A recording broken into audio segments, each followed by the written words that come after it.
Bonjour à tous, j'espère que vous allez bien. Soyez les bienvenus sur cette chaîne YouTube. C'est votre toute première vidéo sur la chaîne. Alors cette chaîne a pour but de vous présenter les différentes tâches qui incombent aux chargés d'études en électricité courant fort, courant faible dans le bâtiment. Alors n'hésitez pas à vous abonner si c'est quelque chose qui vous parle, et si vous êtes déjà dans le métier ou si vous souhaitez exercer dans le métier. Cette chaîne est faite pour vous. Donc, je vous remercie par avance. Alors, dans cette vidéo, nous allons voir les différents livrables qu'il faut transmettre à la maîtrise d'ouvrage lors de la phase APS, qui est l'une des premières phases d'un projet de conception. Donc, j'avais déjà fait des vidéos sur cette phase, donc je vous invite à la regarder. Je vais vous montrer la playlist qui parle de cette phase sur ma vidéo YouTube. Alors, lorsque vous arrivez sur la chaîne YouTube, vous allez dans... Alors, on est dans Accueil. Alors, vidéo, short, playlist. Donc, c'est dans la playlist, normalement, vous avez la phase APS ici. Donc, vous devez... je vous invite à cliquer sur cette phase-là et en vue de voir tout ce que nous avons déjà évoqué comme sujet. Bonjour à tous. Donc, voilà. Donc là, nous avons vu, on a 4 vidéos dans cette playlist. La partie 1 nous parle de la phase APS et nous explique un peu à quoi consiste la phase APS. La deuxième partie nous parle de comment lire, la lecture des plans architecturaux, pardon. Alors, la partie 2 nous parle de l'analyse de programmes et de programmes techniques et fonctionnels. La deuxième partie nous parle des plans architecturaux et la troisième partie nous parle de la rédaction de la notice technique. Donc, voilà, je vous invite à regarder cette vidéo si vous souhaitez vraiment comprendre le déroulement de la phase APS. Donc, l'objectif de cette vidéo, c'est de vous présenter rapidement les livrables à transmettre à la maîtrise d'ouvrage lorsque vous êtes en phase APS. Alors, ces livrables sont la notice descriptive sommaire de l'installation électrique du bâtiment, courant fort, courant faible, bien évidemment, des plans de raccordement du bâtiment et un estimatif sommaire. Donc, ce sont ces trois éléments que vous devez transmettre normalement à votre client ou à la maîtrise d'ouvrage. Lorsque vous êtes en bureau d'études, ce n'est pas à vous de transmettre. Généralement, on transmet nos éléments à la maîtrise d'œuvre mandataire, c'est-à-dire à l'architecte. Mais lorsque ce sont des petits projets, vous êtes directement en lien avec le client. Donc, c'est vous qui transmettez vos éléments au client. Donc, voilà ce que vous devez retenir. Alors, la notice descriptive. L'objectif de la notice descriptive, c'est d'énumérer les grandes lignes des travaux en électricité courant fort, courant faible de votre projet.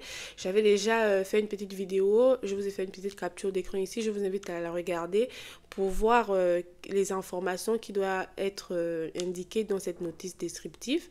Donc, je vous invite à regarder, d'aller sur YouTube et regarder la phase 3 de la playlist sur la phase APS. Ensuite, comme élément, vous devez transmettre les plans ou le plan de raccordement de votre bâtiment. Si on est dans du logement, vous devez éventuellement positionner votre coffret de raccordement électrique. Dire par exemple que votre coffret sera à cet endroit ou à cet endroit, peu importe. Donc, le but, c'est déjà d'indiquer où vous prévoyez positionner votre coffret de raccordement en fonction des plans DICT. Donc, si ça ne vous parle pas, ces plans, je vous invite une fois de plus à regarder la série de vidéos sur la phase APS. Et donc là, sur cette phase-là, vous devez également dimensionner les gaines techniques ou les locaux techniques. Donc, pour dimensionner les gaines techniques, lorsqu'il s'agit d'un bâtiment de logement collectif, on a vu un tableau de bilan de puissance vous permettant de faire ce dimensionnement. Donc, une fois de plus, je vous invite à regarder cette vidéo sur le bilan de puissance. Donc, voilà.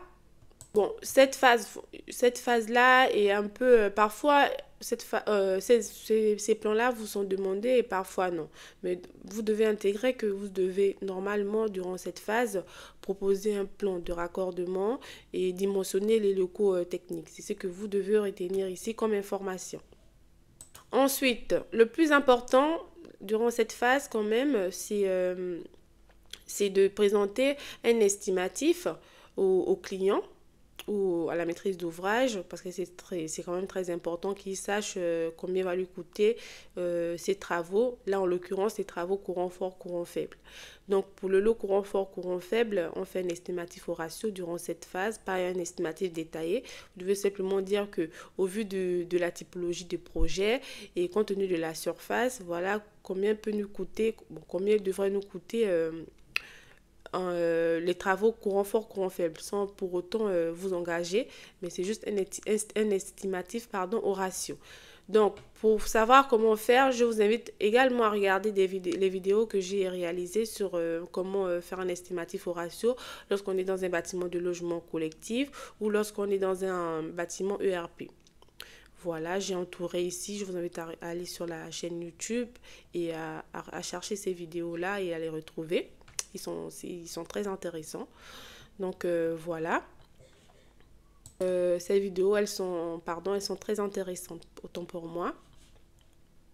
Alors, nous arrivons au terme de cette vidéo. Le but, c'était que la vidéo soit très courte, donc je pense qu'on y est. Donc, ce que vous devez retenir ici, c'est que lorsque vous êtes en phase APS, vous devez transmettre une notice descriptive sommaire à votre client, un plan de principe de raccordement et un estimatif au ratio. C'est ce que vous devez normalement transmettre à votre client. Mais parfois, dans votre contrat, il vous est simplement demandé de faire un estimatif et pas faire un descriptif au ratio ou de ne pas également faire des plans de principe. Donc, tout dépendra de ce que vous signez avec votre client et ce que vous demande la maîtrise d'ouvrage. Donc, nous arrivons au terme de cette vidéo. Merci beaucoup de l'avoir regardée. N'hésitez pas à me mettre vos commentaires. Je serai très ravie, comme d'habitude, à discuter avec vous. N'hésitez pas à vous abonner. Ça me permet de savoir que que ce contenu est quand même assez instructif. Donc, c'est toujours bien de voir les personnes s'abonner, les personnes mettre des commentaires ou même liker. C'est très encourageant pour moi.